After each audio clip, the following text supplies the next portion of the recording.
Alors, je vais prendre dans ce cas-là quelques minutes pour vous raconter, pour vous parler de Memra encore un peu, si vous le permettez. Nous avons jusqu'à maintenant tenu des rencontres le dimanche soir à 4 heures et le but principal est de cette occasion de pouvoir poser des questions particulièrement aux pasteurs juifs. Donc, Jacques Gabizon, Charles Scheffler se sont volontairement offerts généreusement pour nous. Aujourd'hui, ça donne que les deux ne pouvaient pas être là. Donc, c'est évident qu'on ne pourra pas tout le temps les avoir. Ça. Je continue de faire des recherches pour trouver des enseignants juifs qui vont nous aider et nous exposer parce qu'il y a toujours une couleur et une dimension. Donc, on veut profiter de cette dimension-là. J'ai eu des rencontres ou des entrevues cette semaine avec des gens de Jérusalem, des gens de Belgique, de différents endroits. Je continue à explorer. Ce qu'on me dit jusqu'à maintenant, c'est que c'est très rare, et on le sait, c'est très rare d'avoir des pasteurs juifs croyants francophone. Alors, on est en train de viser quelque chose de très pointu, là, on s'entend. Il y en a pas une tonne. Même à Montréal, je crois qu'il y a seulement que Jacques. Fait que, on- donc, prenons-en soin, puis vraiment remerciez-le, puis soyez reconnaissants envers lui. Ce que j'aimerais vous dire, juste pour vous dire qu'est-ce qu'il y en est, parce que quelquefois, on se voit juste le dimanche, puis on peut avoir l'impression qu'il ne se passe rien, mais il y a beaucoup de choses qui se passent. Euh, une chose qu'on est en train de faire, c'est de construire un cursus qui va nous permettre d'avoir des enseignants qui vont nous enseigner un programme, je dirais, de base en études judaïques qui va toucher des sujets fondamentaux comme la théologie de remplacement, l'antisémitisme, mais aussi toutes les questions des racines juives, toute la question des liens ou de la compréhension de la langue hébraïque. Donc, il va y avoir une dimension en ce qui concerne l'aspect académique de la chose. Et ça ne serait pas le dimanche, mais ce serait pendant la semaine où des gens s'inscrivent avec un pasteur, idéalement un pasteur juif, on va en avoir d'autres, oui, qui ont une connaissance. Il y a des gens qui ont séjourné à Jérusalem pendant plusieurs années, qui ont des arrière-plans d'études judaïques, qui comprennent un peu la culture, etc., qui ont nagé là-dedans. Donc, on veut profiter de leurs connaissances. Donc, ce sera une occasion où on s'inscrit et on prend cette formation-là. Si on ne peut pas prendre la formation au moment où elle est donnée, elle va être enregistrée et vous allez pouvoir la prendre et la parfaire votre connaissance au moment où vous êtes prêt ou vous êtes disponible. Donc, ça, c'est un premier volet au niveau de l'enseignement.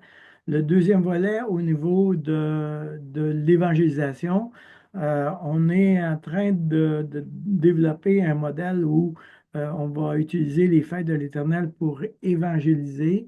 Donc, on va offrir des outils aux églises locales pour évangéliser et ouais, même notre frère Gaston Savard est vraiment engagé à construire des équipes là, qui vont arriver avec un programme messianique. Donc, on pourrait offrir un programme clé en main aux églises locales au niveau de l'évangélisation. Je suis en train moi-même de faire une expérience là, dans mon église locale avec la Pâque. On va avoir la Pâque, on va l'appeler aux origines de la Pâque, et on va avoir, ça va être un événement d'évangélisation à Pâques lui-même. Donc, ensuite, en ce qui concerne les prophéties, bien, il va y avoir, évidemment, dans le cursus, il va y avoir des enseignements sur les textes bibliques qui sont liés avec la prophétie. Donc, euh, tout ça, ça demande beaucoup de temps à travailler et je veux le faire avec des équipes. Je ne veux pas faire ça tout seul. Donc, on construit des équipes. Par exemple, l'équipe le corps professoral je vais probablement réussir à le former à l'automne, là. Je continue de recruter, là, et on va probablement réussir à former. Cette semaine, j'ai écrit un cursus pour la formation.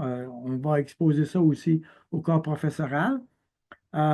Et on va l'exposer aussi à des spécialistes des études hébraïques pour avoir un cursus qui est solide et qui est crédible. Nous allons aussi construire quelques équipes. Comme là, je vous ai écrit à 2 reprises sur une équipe de communication. Des personnes ont donné leur nom. Merci beaucoup pour votre générosité.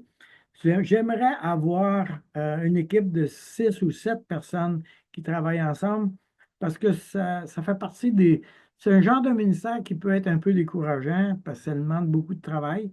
Donc, j'aimerais construire une équipe au niveau de la communication pour atteindre les églises locales, tout le monde évangélique. Ce n'est pas une dénomination particulière, mais l'ensemble du monde évangélique. Il y a plusieurs moyens de le faire qu'on peut se donner, mais ça nous prend une équipe qui va travailler, qui va investir là-dedans.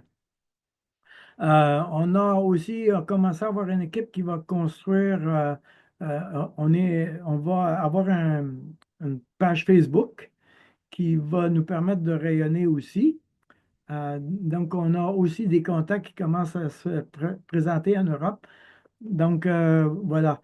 Mais notre problème principal, je vous dirais, c'est réellement de réussir à atteindre le monde francophone, évangélique francophone au Québec. Euh, Présentement, évidemment, il y a beaucoup de gens de Béthariel qui sont avec Memra, mais ce sont des gens qui sont déjà sensibilisés à la question. Donc, ils sont très, très aidants, très, très aidants pour Memra. Et on a toute la province qui n'a aucune idée de ce qui est en train de se passer. Donc, on a réellement besoin d'aide, de communiquer que nous existons, parce que les gens ne savent même pas qu'on existe. Donc, on va devoir tenter de faire connaître Memra. Et évidemment, au fur et à mesure, euh, on va offrir des services aux églises locales. Euh, donc, par exemple, quelqu'un m'a suggéré, on pourrait traduire le livre de Charles et puis le donner aux églises locales, tu sais. Des points de sensibilisation, des points de contact. On donne des cadeaux en vue de dire, mais c'est qui eux autres? Et de se connaître. Je serai à la fin de mars au Forum des évangélistes à Québec pour offrir justement des programmes d'évangélisation, donc à travers Memra. Donc, ça va être une place où on va se faire connaître, mais idéalement, il faudrait être dans toutes les grandes réunions évangéliques. Donc, on est en train avec Christian, notre graphiste, là, que j'aime beaucoup, il est en train de construire des présentoirs pour qu'on puisse mettre ça dans des congrès ou dans des événements évangéliques pour se faire connaître.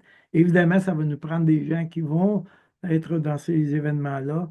On est en train de construire aussi une publicité une publicité générale, si vous voulez, en vue de décrire un peu plus Memra. Et voilà. Donc ça, c'est juste pour vous dire que on est loin d'être à l'arrêt, on est vraiment en route, mais j'aimerais construire à travers des équipes. Éventuellement, j'aimerais avoir un conseil d'administration. Plus on va être de gens qui sont sur les équipes décisionnelles, plus on va garder une pérennité, plus on va rester dans le temps. Sinon, quand on perd quelqu'un, ben, le ministère termine. Tu veux pas ça. Tu veux que ce soit des équipes qui vont bâtir et qui vont assurer la continuité. Et ça nous permet aussi de comparer nos idées et de nous protéger de dérapage. C'est toujours mieux d'être sous l'autorité de quelqu'un.